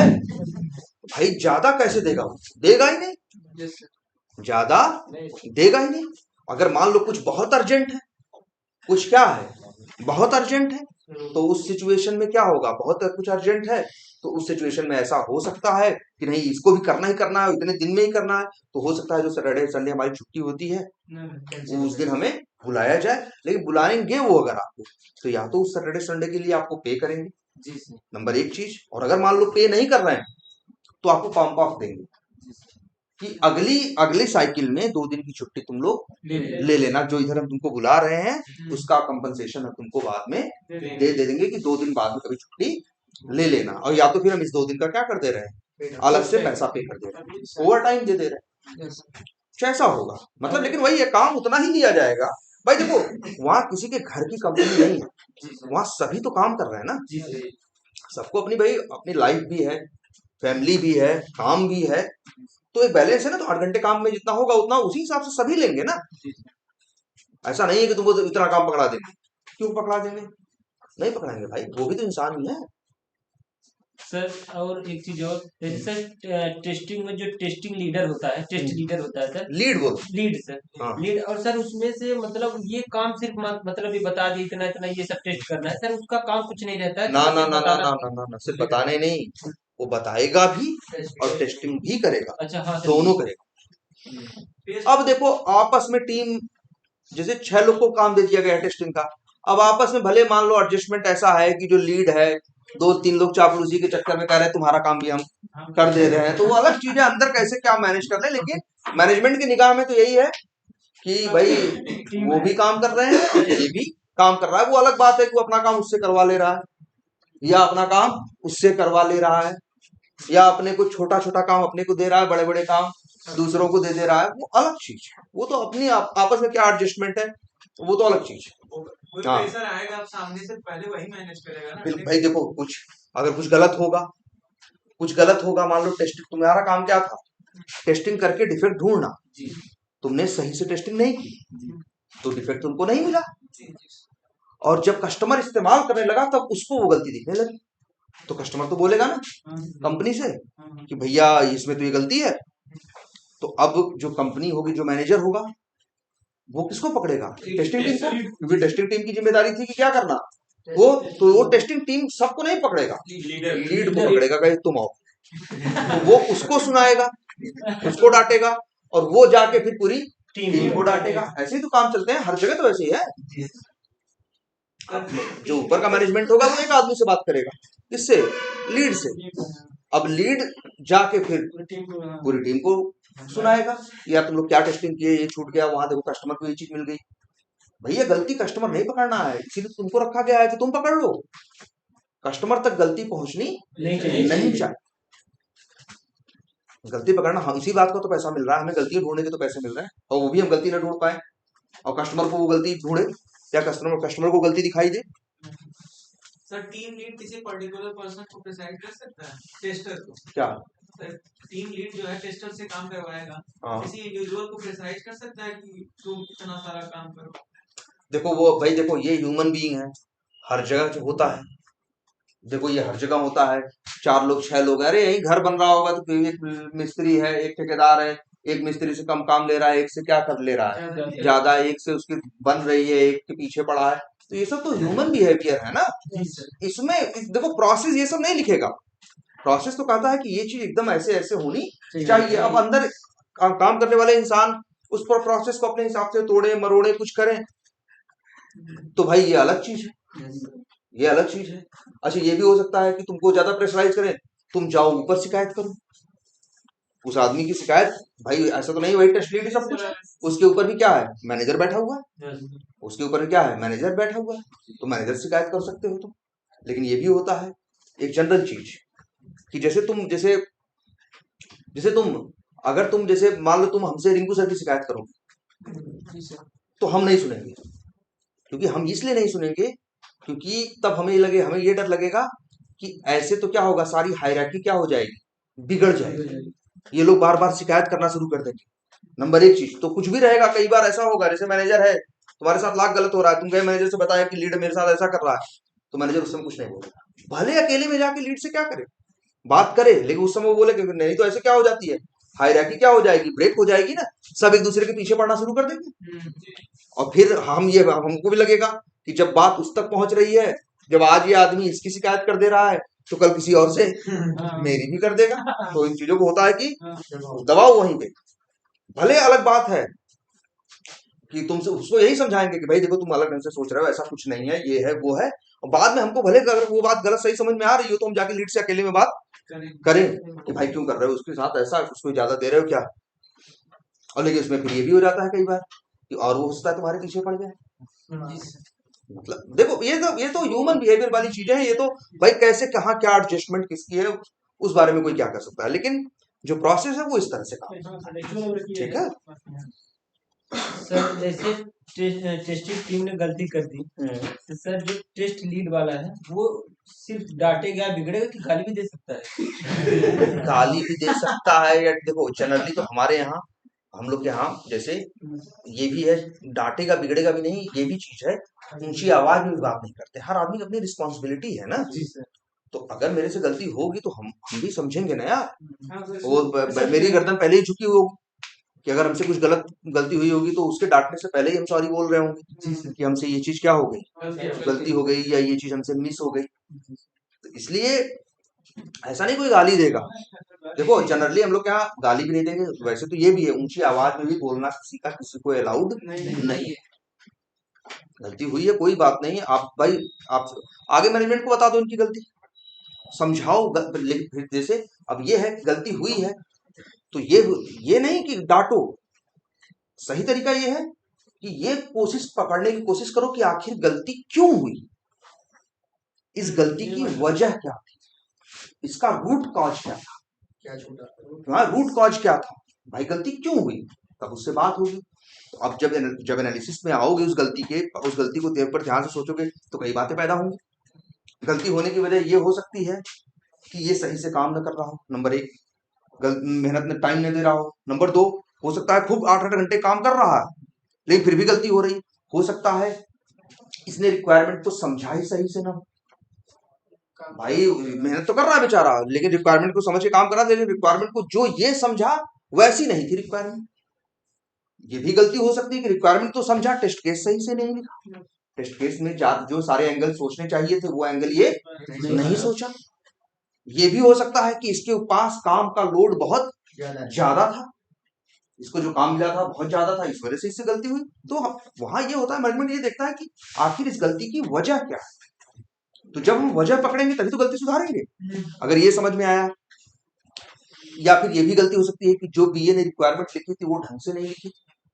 तो जो भी गलती हो तो पहले उसका रूट कॉज क्या किया जाएगा, उसके लिए बोलते हैं एक word RCA, root cause analysis, root cause मतलब इस समस्या की रूट मतलब जड़ क्या है कि कहां क्यों हुआ, तो जब हम ये पकड़ लेंगे तब उसी हिसाब से अगर देखेंगे हम ये टेस्ट केस अच्छे से नहीं लिख पा रहे हैं तो हम ये होगा कि भैया किसी टीम मेंबर से कह देंगे जो सही से लिख रहा होगा कि यार इसे 1-2 दिन क्या कर दो, ट्रेनिंग दे दो, और फिर ये जब टेस्ट केस लिखे तो लिखने इसका टेस्ट केस तुमसे बोल देंगे कि तुम अपना टेस्ट केस लिख के सीधे टेस्टिंग मत करना, टेस्ट केस लिख के पहले 2 लोग को क्या कर लेना, दिखा लेना, चेक करा लेना तुम सही लिखे हो कि नहीं लिखे, तो ऐसे कुछ करके धीरे धीरे हम उसको क्या करेंगे सही करेंगे। Sir normal tester test case लिख सकते हैं? नॉर्मल टेस्टर ही लिखता है और कौन लिखेगा, प्लान करता है, टेस्ट लीड प्लान करता है, टेस्ट केस नहीं लिखता, टेस्ट केस तो टेस्टर ही लिखेगा, टेस्ट लीड का काम है टेस्ट प्लान बनाना, चीज छूट जाए उससे तो हो सकता है छूट जाए, हो सकता है, तो जब वो प्लान तुम्हारे साथ शेयर करेगा सबके साथ, हो सकता है तुम जो दूसरा टेस्टर है उसको वो प्लान में गलती समझ में आ जाए तो अच्छी बात है, नहीं समझ में आएगी तो भाई क्या होगा, वो गलत प्लान पे काम होगा और बाद में उसका गलत नतीजा निकलेगा, तो फिर समझ में आएगी, उसमें तो टेस्ट लीड की गलती होगी, हाँ टेस्ट लीड की गलती, ऐसा थोड़ी टेस्ट लीड नहीं सुनता भाई, हर देखो जैसे होते हैं ना, जैसे पुलिस में टोपी के ऊपर टोपी होती है वैसे ही यहाँ पे भी भाई क्या होता है, हायरार्की होती है, भाई टेस्टर है, लीड है, मैनेजर है, डिलीवरी मैनेजर है, मैनेज डायरेक्टर्स हैं, मैनेजिंग डायरेक्टर्स हैं, अलग अलग लोग हैं ना, तो कोई किसी को सुनाता है तो कोई किसी की सुन के भी आता है, वैसे ही। ठीक है, अब एक आइडिया लगा, तो चलो इतना ही रखते हैं, लेकिन एक इसकी छोटी सी नोट्स बनाओ, एटलीस्ट फेजेस, एटलीस्ट क्या फेज क्या क्या है और किस फेज में क्या क्या काम होता है और कौन क्या काम करता है। ठीक है, तो चलो इतना लिखो पहले आज, फिर कल देखते हैं। और जो रिंकू सर बताए थे उसको ट्राई किया, कुछ मत करो, बस एटलीस्ट रिपीट करके देखो, बस चला के देखो उसे। और अगर चला के देख लिया हो तो उन्होंने जैसे कुछ बता दिए होंगे, क्या बताया था, कुछ प्रिंट कराया या बुढ़ा भाग बताया था, प्लस माइनस बताया था, प्लस माइनस बताया है तो तुम बुढ़ा भाग परसेंटेज निकाल के देखो ना, दूसरी चीजें ट्राई करो उसके ऊपर। ठीक है।